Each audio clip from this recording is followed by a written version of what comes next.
আল্লাহ রাব্বুল আলামিন মুমিনকে প্রতিদান দিবে, মৃত্যুর মাধ্যমে মুমিনকে প্রতিদান দিবে। মুমিন ব্যক্তি, আমলওয়ালা ব্যক্তি মরবে আর আল্লাহ রাব্বুল আলামিন তাকে প্রতিদান দিতে থাকবে। কাল কিয়ামতের ময়দানে আল্লাহ বলেন, আমি ফাই ফাই করে আমি প্রতিদান দিব। তাহলে এক নম্বর মরণ হলো মুমিনের জন্য রহমত, প্রতিদান পাওয়ার জন্য। দুই নম্বর কাফেরের জন্য মরণ হইল গজব, প্রতিশোধ নেওয়ার জন্য। কি নেওয়ার জন্য? প্রতিশোধ। এক উদাহরণ দিলে আপনারা বুঝবেন। আমার এলাকা বিয়ানীবাজার এলাকা, আমার এলাকায় একবার এক বাসার মধ্যে ডাকাত ঢুকছে, 10টা ডাকাত বাসার ভিতরে ঢুকছে। সমস্ত মহিলাদের হাতের মধ্যে বাদ দিয়েছে, বাচ্চাদেরকে গলার মধ্যে গামছা পেঁচাইয়া রেখেছে।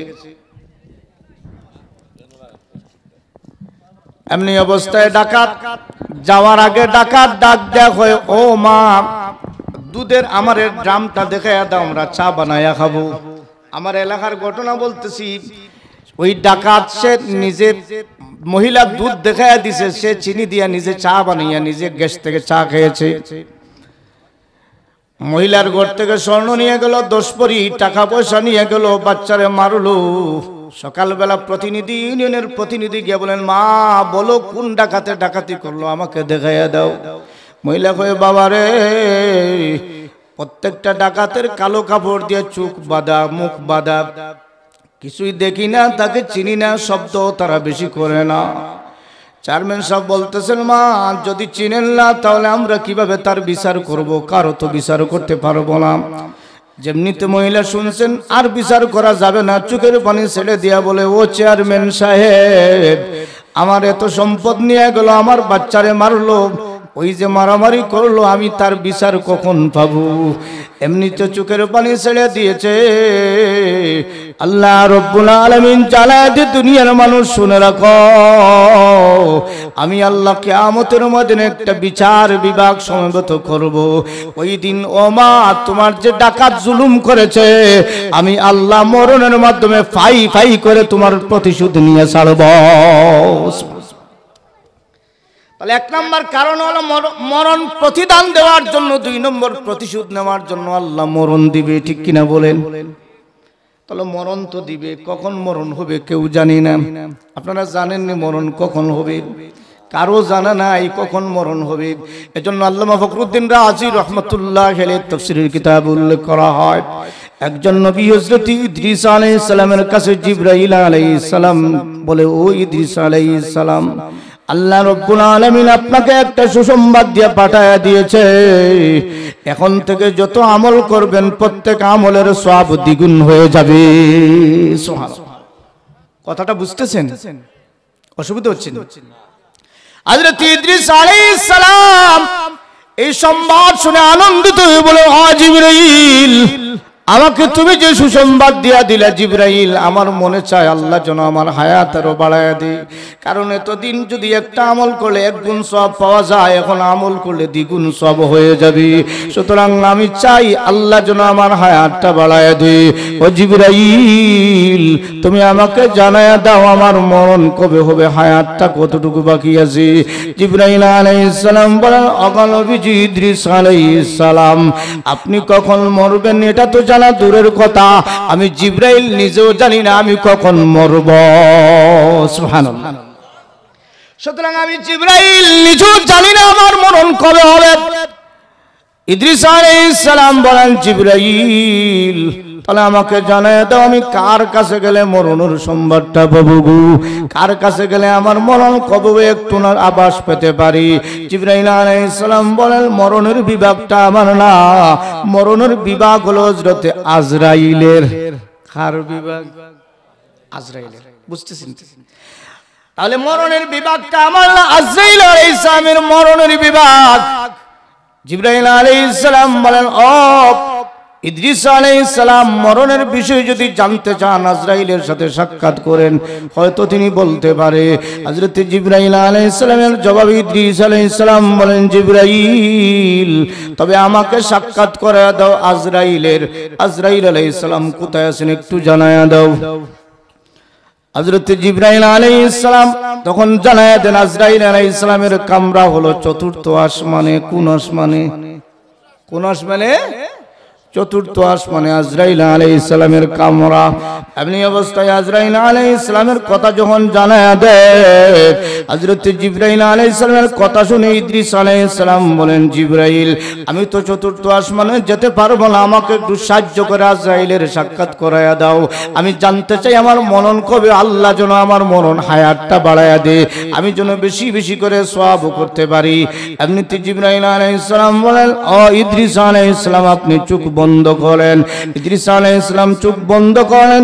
জিবরাইল আলাইহিস সালাম বলেন, এবার চোখ দিয়া তাকান।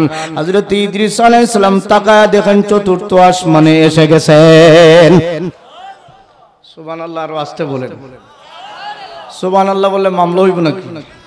তাহলে আর আস্তে বলেন সুবহানাল্লাহ। হযরত ইদ্রিস আলাইহিস সালামকে জিবরাইল আলাইহিস সালাম চতুর্থ আসমানে নামায়া দিলেন। জিবরাইল আলাইহিস সালাম বলেন, অপেক্ষা করেন, আমি আজরাইলের পারমিশন নিয়ে আসি। হযরত জিবরাইল আলাইহিস সালাম আজরাইল আলাইহিস সালামের কামরায় গিয়ে বলেন, ও আজরাইল আলাইহিস সালাম, পৃথিবীতে একজন জলিল কদর পয়গম্বর ইদ্রিস আলাইহিস সালাম আপনার সাথে মোলাকাতের জন্য এসেছেন। যেমনিতেই কথা বলেছেন, হযরত আজরাইল আলাইহিস সালাম চুপ ফিল করে জিবরাইলের দিকে তাকায় বলতেছেন, উনি কোথায়? উনি কোথায় যখন বলেছেন, হযরত জিবরাইল আলাইহিস সালাম বলেন, বিষয় কি? হযরত আজরাইল আলাইহিস সালাম বলেন, জিবরাইল, আল্লাহ রাব্বুল আলামিন প্রতি 24 ঘন্টার আমার কাছে মরণের একটা তালিকা পাঠায়া দেন। ওই মরণের তালিকার মধ্যে আল্লাহ জানায়া দিয়েছে ইদ্রিস আলাইহিস সালামের মরণ। সুবহানাল্লাহ। মরার জন্য গেছেন না হায়াত বাড়ার জন্য গেছেন? কথাটা বুঝে থাকলে বলেন, হায়াত বাড়ার জন্য গেছেন না মরার জন্য গেছেন? হযরত জিবরাইল আলাইহিস সালাম বলেন, আজরাইল, আল্লাহ যে মরণের তালিকা পাঠায় দেয় তার মধ্যে 3টা বিষয়ের স্যাংশন করে দেয়। 1 নাম্বার বিষয় হলো কখন মরবে, কোন সময়ে মরবে, কোন জায়গায় মরবে, কে মরবে। সুতরাং আমাকে জানায় দাও ইদ্রিস আলাইহিস সালামের মরণ কোথায় হবে। আজরাইল আলাইহিস সালাম বলেন, ইদ্রিস আলাইহিস সালামের মরণ হবে চতুর্থ আসমানে। কখন মরবেন বলে, এই মুহূর্তে তিনি মরে যাবেন। সুবহানাল্লাহ। তাহলে বুঝে থাকলে বলেন, মরণের জন্য জান নাই, বাঁচার জন্য গেছেন জানার জন্য, কিন্তু যাওয়ার গেছেন বাঁচার জন্য, ওখানে কিন্তু মরণ রেডি আছে, ঠিক কিনা বলেন? আল্লাহ রাব্বুল আলামিন বলেন, কেউ জানে না কখন সে মরবে। এজন্য মরার কারণ হলো একটা প্রতিদান পাওয়ার জন্য, 2 নম্বর প্রতিশোধ নেওয়ার জন্য। এরপরে আমার আয়াতের দ্বিতীয় অংশের মধ্যে আল্লাহ রাব্বুল আলামিন জানায় দে, ওয়া ইন্নামা তুওয়াফাউনা উজুরাকুম ইয়াউমাল কিয়ামাহ। আল্লাহ পাক রব্বুল আলামিন জানায় দে, ও নবী, এই দুনিয়ার মানুষেরা তোমরা শুনে রাখো, এই দুনিয়ার জগতে কেউ সফল না, কেউ সফল না। সফলতার একটা জায়গা আছে, যেই জায়গার নাম হলো জান্নাত। সুবহানাল্লাহ। এই দুনিয়ার জগতে এমপি হন, মন্ত্রী হন, মেয়র হন, কেউ সফল না। আমি কাকুরের মতো বক্তা হন, কেউ সফল না, কেউ সফল না। আল্লাহ রাব্বুল আলামিন বলেন, এই দুনিয়ার জগতে সফলতা লাভ করতে হলে দুনিয়ার মানুষ জেনে রাখো, যাদেরকে আল্লাহ জাহান্নামের আগুন থেকে দূরে রাখবে আর যাদেরকে জান্নাতের ভিতরে আল্লাহ ঢুকাইয়া দিবে, আমি আল্লাহ রাব্বুল আলামিন জানায় দেই তারাই সফল হবে। সুবহানাল্লাহ। তাহলে এই দুনিয়ার জগতে যারা আছি কেউ সফল না, সফলতার মূল জায়গা হলো জান্নাত। কোন জায়গা? জান্নাত। এজন্য আমার ভাইরা, এই জান্নাতে যেতে হলে, জান্নাতে যারা যাবে তারাই সফল। আয়াতটা যখন নাজিল হয়ে গেল, হাদিস শরীফের মধ্যে এসেছে, রাসূল করিম সাল্লাল্লাহু আলাইহি ওয়াসাল্লাম একবার মদিনার বাইরে তাশরিফ নিলেন। মরু অঞ্চলে রাসূল ঘোরাঘুরি করতেছেন। হঠাৎ তাকায় দেখা যায় এক বকরি রাখাল, উট রাখাল আল্লাহর রাসূলকে চিনে ফেলেছে। আল্লাহর রাসূল সাল্লাল্লাহু আলাইহি ওয়াসাল্লামকে চিনে বলে, ইয়া রাসূলুল্লাহ, আপনি আখির নবী, আমি চিনে ফেলেছি। আল্লাহর নবী গো, যতক্ষণ পর্যন্ত আমার বাড়িতে নিয়ে আপনাকে দাওয়াত খাওয়াবো না, আমি আপনাকে ছাড়বো না। আল্লাহর রাসূল সাল্লাল্লাহু আলাইহি ওয়াসাল্লাম ওই বকরি রাখাল বেদুনের বাড়িতে চলে গেলেন। বেদুন যথাযথভাবে আল্লাহর নবীকে মেহমানদারি করলো। আল্লাহর নবী মেহমানদারি শেষে যখন মদিনা দিকে ফিরতেছেন, আল্লাহর রাসূল বেদুনকে বলেন, বেদুন রে, আমাকে যথাযথ মেহমানদারি করলা, যদি তুমি সুযোগ পাও মদিনাতে যাইও, আমি তোমার মেহমানদারি করব। সুবহানাল্লাহ। বিশ্ব নবী বলেন, যদি তুমি সুযোগ পাও মদিনাতে যাইও, আমি তোমার মেহমানদারি করব। হাদিস সহিহ হাদিস, রাবি বলেন কিছুদিন যায় না ওই বেদুইন বকরি রাখাল চিন্তা করে যাই মদিনায় যাই, আল্লাহর নবীর মদিনা শহরে মসজিদে নবীর কাছে গিয়ে আল্লাহর রাসূলের সালাম দে আর জানায় দে, ওগো নবীজি আমাকে চিনতে পেরেছেন, আমি ওই বকরি রাখাল, ওই বেদুইন মরুভূমির মধ্যে আপনাকে দাওয়াত খাওয়াইছিলাম। আল্লাহর রাসূল বেদুইনকে চিনলেন, চিনার পরে যথাযথ মেহমানদারি করলেন। মেহমানদারি দিক করে আল্লাহর রাসূল যখন বেদুইনকে বিদায় দিতেছেন একটু আগায়া তাজিম করে বিদায় দেন। আল্লাহর রাসূল বেদুইনকে ডাক দেন, বেদুইন রে আমি তোমাকে যথাযথ মেহমানদারি করতে পারি না, যদি তোমার কোনো হাজাত থাকে, কোনো প্রয়োজন থাকলে আমাকে বলতে পারো, আমি তোমার প্রয়োজন মেটানোর চেষ্টা করব। আল্লাহর নবী যখন এই কথাটা বলেছেন, বেদুন রাস্তায় দাঁড়ায় বলে, ইয়া রাসূলুল্লাহ, ইয়া হাবিবাল্লাহ, ওগো নবীজি আপনি বলেছেন কোনো প্রয়োজন থাকলে বলার জন্য, আমার একটা প্রয়োজন আছে ওগো নবীজি, আমি গরিব মানুষ, ভালো একটা উটের জন্য আমার একটা প্রয়োজন। আমি দেখছি মসজিদ নবীর কাছে অনেক শক্তিশালী আপনার উট আছে, আল্লাহর নবী যদি আপনি আমাকে দয়া করে একটা শক্তিশালী উট দিয়ে দেন আমি বড় খুশি হয়ে যাব। সুবহানাল্লাহ। কি চাইছে? কি চাইছে? আল্লাহ নবী সাল্লাল্লাহু আলাইহি ওয়াসাল্লাম সাহাবায়ে কেরামদেরকে বলেন, সাহাবীরা আমার বেদুইনের জন্য একটা শক্তিশালী উট দিয়ে দাও। বেদুইন উট পাইল, উটের গুজের মধ্যে হাত বুলায় বড় আনন্দিত হয়ে বলে, আমি কামিয়াব হয়ে গেছি। আল্লাহর নবী দৃশ্য দেখতেছেন, বেদুইন উট নিয়ে যখন রওনা দিতেছে, আল্লাহর নবী ডাক দেন, বেদুইন রে আর কোনো প্রয়োজন আছে নি, থাকলে তুমি বলতে পারো। বেদুইনের সাথে সাথে ডাক দিয়ে বলে, ইয়া রাসূলুল্লাহ, ইয়া হাবিবাল্লাহ, ওগো নবীজি আমার একটা প্রয়োজন আছে, আর একটা প্রয়োজন আছে। আল্লাহর রাসূল বলেন, তোমার কি প্রয়োজন আছে বলো। এমনি অবস্থায় বেদুইন বলে, ইয়া রাসূলুল্লাহ আমার বিবি অসুস্থ, একা সারাদিন কাজ করতে করতে হয়রান হয়ে যায়, আল্লাহর নবী গো আপনি যদি দয়া করে আমার বিবির জন্য একটা গোলাম বান্দি দিয়ে দেন, একটা বান্দি যদি দিয়ে দেন বিবির জন্য বড় উপকার আসবে। আল্লাহর নবী বলেন, এ সাহাবায়ে কেরাম আমার বেদুইনের জন্য একটা বান্দি দিয়ে দাও। সাহাবায়ে কেরাম একটা বান্দি দিয়ে দিলেন। ওই বেদুইন বান্দি নিয়ে যখন রওনা দিতেছে, পাইছে কয়টা? চাইছে কয়টা? দুইটা পাইছে। আল্লাহ নবী সাল্লাল্লাহু আলাইহি ওয়াসাল্লাম বেদুইনকে বিদায় দিতে বলেন, যাও বেদুইন আর কোনো প্রয়োজন আসেনি, থাকলে তুমি বলতে পারো। আল্লাহর নবী সাল্লাল্লাহু আলাইহি ওয়াসাল্লামকে বেদুইন বলে, ইয়া রাসূলুল্লাহ, ইয়া হাবিবাল্লাহ আমার আরেকটা প্রয়োজন আছে, আমি সারা দিন বকরি রাখালি করি গো নবী, কিন্তু হঠাৎ সন্ধ্যাবেলা দেখি আমার বকরি একটা নাই, খুঁজে পাওয়া যায় না, খুঁজে দেখি বাঘ বকরি নিয়ে গেছে। আল্লাহর নবী আপনার কাছে প্রশিক্ষণ প্রাপ্ত কুকুর আছে, আমাকে যদি একটা কুকুর দিয়ে দেন আমার বড় উপকারে লাগবে। আল্লাহর নবী সাল্লাল্লাহু আলাইহি ওয়াসাল্লাম সাহাবায়ে কেরামদেরকে বলেন, হে সাহাবায়ে কেরাম আমার বেদুইনের জন্য একটা প্রশিক্ষণ প্রাপ্ত কুকুর দিয়ে দাও। বেদুইন পাইছে কুকুর। কয়টা পাইছে? কয়টা? তিনটা। যেমনে তিনটা পাইছে নিয়ে যাচ্ছে। রাসূল আর বলেন নাই, কারণ রাসূল বুঝতেছেন যদি আর বলি তাহলে আরো বলবে আরেকটা আছে, ঠিক কিনা বলেন? লালসি হয়ে গেছে, লালস হয়ে গেছে।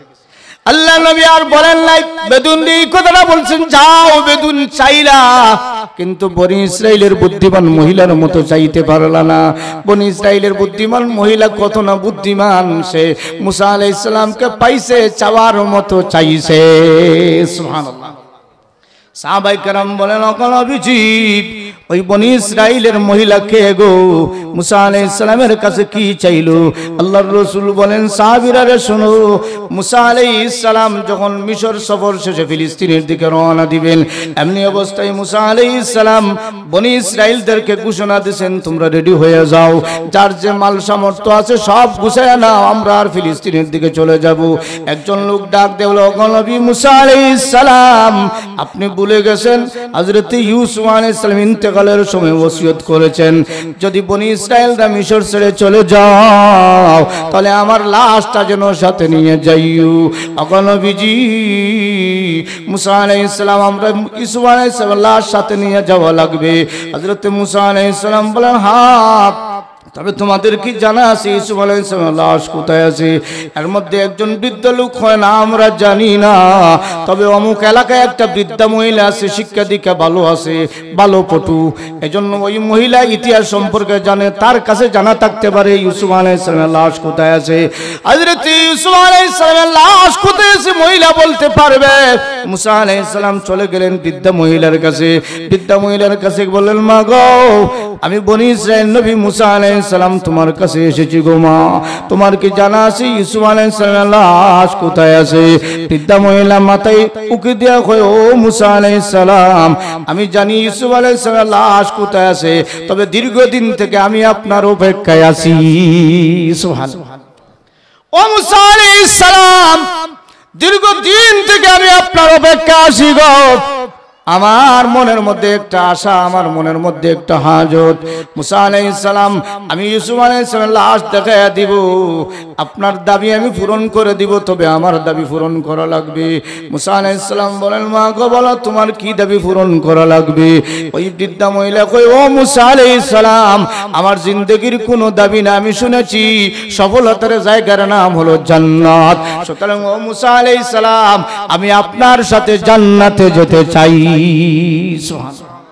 কি চাইছে? আমেরিকা চাইছে, লন্ডন, বর্তমান কানাডা, কি চাইছে? জান্নাত। কারণ সফলতার জায়গার নাম হলো জান্নাত।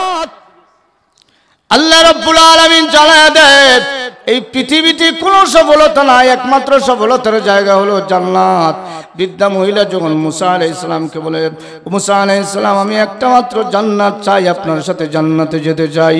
মুসা আলাইহিস সালাম বলেন, মা গো, জান্নাত তো আমার না, জান্নাতের মালিক তো আল্লাহ, আমি তোমাকে আমার সাথে জান্নাতে নিতে পারবো না।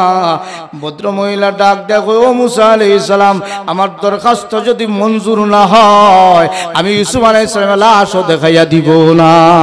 সুবহানাল্লাহ। যদি মঞ্জুর না হয় লাশ দেখাই দিব। হযরত ইউসুফ আলাইহিস সালামের লাশ দেখাই দিব না যখন বলেছেন, মুসা আলাইহিস সালাম চিন্তিত হয়ে গেছে। অথচ হাদিস শরীফের মধ্যে তাকায় দেখেন আল্লাহর নবীকে আল্লাহ এত মর্যাদা দিয়েছে। মুসা আলাইহিস সালাম বলেন, মা গো, আমি তোমাকে জান্নাতে নিতে পারবো না, জান্নাতের মালিক আমি না। অথচ হাদিস শরীফের মধ্যে এসেছে আল্লাহর নবী সাল্লাল্লাহু আলাইহি সাল্লামকে আল্লাহ এত মর্যাদা দিয়েছে। আল্লাহর নবী একদিন ওযু করতেছে, ওযুর পানি নিজে ঢালতেছেন। ছোট্ট একটা বাচ্চা, হাদিসের মধ্যে এসেছে রাবিয়া বিন কাব আসলামী রাদিয়াল্লাহু তাআলা আনহু, 10 বছরের একটা বাচ্চা দৌড়ায় এসে, ইয়া রাসূলুল্লাহ সাল্লাল্লাহু আলাইহি ওয়াসাল্লাম, আপনি যদি পারমিশন দেন গো, আমি আপনার ওযুর পানিগুলা ঢেলে দিব। আল্লাহর নবী ছোট্ট বাচ্চা রাবিয়া বিন কাব আসলামীরে পানি ঢেলে দেওয়ার জন্য সুযোগ করে দিলেন। রাবিয়া বিন কাব আসলামী রাদিয়াল্লাহু তাআলা 10 বছরের বাচ্চা আল্লাহর নবীকে ওযুর পানি ঢেলে দিয়ে দিল। আল্লাহর নবী ওযু করলেন, ওযু করার পরে রাসূল দাঁড়ায় গেলেন। রাবিয়া বিন কাব আসলামী দাঁড়ায় গেল। আল্লাহর নবী বলেন, ও রাবিয়া বিন কাব আসলামী, তুমি আমাকে ওযু করে দিলাম, এখন তুমি বলো তোমার কোনো হাজাত আছে নি, থাকলে তুমি বলতে পারো। 10 বছরের ছোট্ট বাচ্চা বলে, ইয়া রাসূলুল্লাহ, আল্লাহর নবী গো, আমার দুনিয়ার কোনো হাজাত নাই, আমার জিন্দেগির একটা হাজাত, আল্লাহর নবী, আমি আপনার সাথে জান্নাতে যেতে চাই। কত বছরের বাচ্চা? আমার বড় ছেলে হইল 16 বছর। কত বছর? 16 বছরের বাচ্চারা যদি বলি, বাবা তোমার কোনো প্রয়োজন আছে না? কই, আব্বা আসেনি, আসি। বলি, বাবা কি চাও? কইব, হুন্ডা লাগবে। কি লাগবে? কি লাগবে? 10 বছরের বাচ্চারা যদি কয়, বাবা তুমি কিছু চাও? হয়, আব্বা চাইবো। বলি, কি লাগবে? কয়, সাইকেল দিয়ে দাও। কি দিয়ে দাও? তাহলে এই ছোট্ট বাচ্চারা হুন্ডার চিনে, সাইকেল চিনে। আল্লাহর নবীর ছোট্ট ছোট্ট সাহাবায়ে কেরামদের বাচ্চারা তারা জান্নাত চিনে। সুবহানাল্লাহ। এজন্য আমার ভাইরা, রাসূল করিম সাল্লাল্লাহু আলাইহি সাল্লামকে ওই ছোট্ট বাচ্চা রাবিয়া বিন কাব আসলামী রাদিয়াল্লাহু তাআলা আনহু 10 বছরের বাচ্চা বলে, ইয়া রাসূলুল্লাহ, আমি আপনার সাথে জান্নাতে যেতে চাই। আল্লাহর নবী রাবিয়া বিন কাব আসলামীর চারদিকে তাকায় বলেন, ও রাবিয়া বিন কাব, আমি কথা দিলাম তুমি আমার সাথে জান্নাতে যাবে। এটা আল্লাহর নবীকে আল্লাহ স্পেশাল মর্যাদা দিয়েছে। মুসা আলাইহিস সালাম যখন চিন্তিত হয়ে গেলেন, এমনি অবস্থায় মুসা আলাইহিস সালামের চিন্তা পড়ে গেল। মুসা আলাইহিস সালাম সিদ্ধান্ত নেবেন, মহিলা যদি জান্নাতে আমার সাথে না যায় ইউসুফ আলাইহিস সালাম লাশ দেখায় দিবে না। আল্লাহ এখন কি করা যায়? আল্লাহ রাব্বুল আলামিন জানায় দে, ও নবী মুসা আলাইহিস সালাম, চিন্তার কোনো কারণ নাই। আমার বান্দি দীর্ঘদিন থেকে সফলতার জান্নাতের অপেক্ষায় আছে। আমি আল্লাহ আমার বান্দির জন্য জান্নাত রেডি রেখেছি। তাহলে আমার ভাইরা, এখন বুঝে থাকলে বলেন সফলতার জায়গা কোন জায়গা? জান্নাত। এই জান্নাতে কারা কারা যেতে চান একটু হাত তুলে দেখান। নারে তাকবীর! আল্লাহ আমাদের প্রত্যেককে জান্নাতের মেহমান বানাও, জোরে বলেন আমিন। এখন জান্নাতে যাইতে হইলে মেহনত করা লাগবে। কি করা লাগবে? মেহনত করা। আমার আয়াতের শেষ অংশ আলোচনা করতে পারবো না, যে তোমাদের প্রধান মেহমান পিছনে। তো জান্নাতে যাইতে হইলে কি জান্নাতের আমল করা লাগবে। কি করা লাগবে? আমল করা। আমলের মধ্যে আমল প্রাথমিকভাবে দুই প্রকার। একটা হইল ক্ষণস্থায়ী আমল, আর একটা হইল চিরস্থায়ী আমল। ক্ষণস্থায়ী আমল আপনারা যতক্ষণ মাহফিলে বসবেন ততক্ষণ সব আসতে থাকবে, ঠিক কিনা বলেন? মাহফিল থেকে উঠে গেলে আর সব আসবে না, বন্ধ হয়ে যাবে, বন্ধ হয়ে যাবে। এটা হইল ক্ষণস্থায়ী সওয়াব। আরেকটা হইল চিরস্থায়ী সওয়াব। এজন্য বুদ্ধিমান যারা চিরস্থায়ী নেক আমল করে, ঠিক কিনা বলেন? চিরস্থায়ী নেক আমলের মধ্যে একটা জায়গা হলো আল্লাহর ঘর মসজিদ। বলেন সুবহানাল্লাহ। আল্লাহর ঘর মসজিদ যারা বানায়, আল্লাহর ঘর মসজিদ যারা তৈরি করে, এরা আল্লাহ রাব্বুল আলামিনের রাসূল বলেন, যারা আল্লাহর ঘর মসজিদ বানায় আল্লাহ তাদের জন্য জান্নাত বানায়। সুবহানাল্লাহ। তাহলে এই জান্নাত পাওয়ার জন্য একটা চিরস্থায়ী আমল হলো আল্লাহর ঘর মসজিদ বানানো, আল্লাহর ঘর মসজিদে সাহায্য করা। আমি আলোচনার শেষ পর্যায়ে আমি এই কথাটা আপনাদের কাছে বলতে চাই, আমরা প্রত্যেক জান্নাতে যেতে চাই। এজন্য জান্নাতের চিরস্থায়ী একটা আমল হলো আল্লাহর ঘর মসজিদ বানায় যাওয়া। পৃথিবীর যেখানে মসজিদ আছে, যেখানেই বানানো হবে, প্রত্যেক মানুষই মসজিদের ঘরের সুপারিশে সে জান্নাতে চলে যাবে। এজন্য আপনাদের এলাকার সামনে যে মসজিদ, মসজিদের কিছু প্রয়োজন আছে। আমি আপনাদের কাছে প্রথম নম্বর একজন মুমিনের কাছে একটা দাওয়াত দিব, যে আমি চিরস্থায়ী আমল করার জন্য আল্লাহর ঘর মসজিদে যদি কেউ একটা টাকা দিয়ে সাহায্য করে, এই মসজিদের ঘরে যত মুসল্লি সেজদা দিবে প্রতিটা সেজদার সওয়াব আল্লাহ দানকারীদেরকে দান করবে। সুবহানাল্লাহ। কত না সওয়াব পাওয়া যাবে, চিরস্থায়ী সওয়াব। শুধু দুনিয়াতে থাকলে পাবেন না, কবরে যাওয়ার পরে পাবেন, কবরে যাওয়ার পরে না, কিয়ামত পর্যন্ত সওয়াব জারি থাকবে, ঠিক কিনা বলেন? এজন্য আমার ভাইরা, আমি এই মসজিদের মধ্যে, এই মাহফিলের মধ্যে আল্লাহর এক মায়ার বান্দা, মসজিদে এসি এবং টাইল প্রয়োজন। এসি লাগবে, সামনে গরম আসবে, এসি লাগবে, টাইল প্রয়োজন হবে। আল্লাহ তোমার একজন মায়ার বান্দার কাছে প্রথম নম্বর একটা আওয়াজ চাইব, যে আমি মসজিদের ঘরে সাহায্য করব, এই উদ্দেশ্যে সাহায্য করবো, আল্লাহ যেন আমার জান্নাত দিয়া দিই।